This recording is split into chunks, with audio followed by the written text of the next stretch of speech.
Hey class, today we're going to be talking about shortages. In a formal economic sense, a shortage is a situation in the market where the demand of a product over exceeds its supply. This can be with any product. It really doesn't matter which product, solar panels or cars or eggs or milk, they can all go through shortages.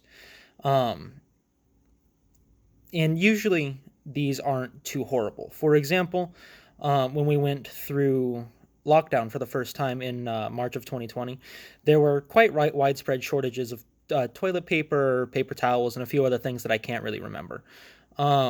Which was fine. Everyone survived, but unfortunately, there are shortages where it is not minor. Which brings us to our example, North Korea. North Korea is a state that is unable to provide for its citizens.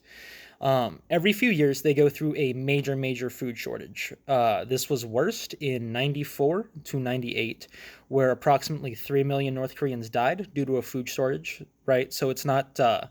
A shortage can sometimes get really severe and disrupt the entire economy when there's a shortage of essential products like petroleum or food, which would be an example of.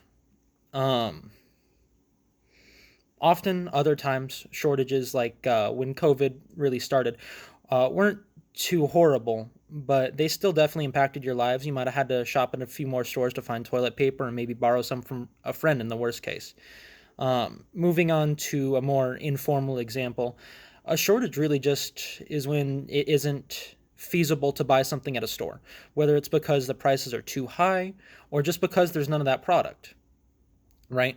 Where maybe if gasoline prices rose to $15 a gallon, that would be defined as a shortage, but you can still buy the product, just not at a reasonable price.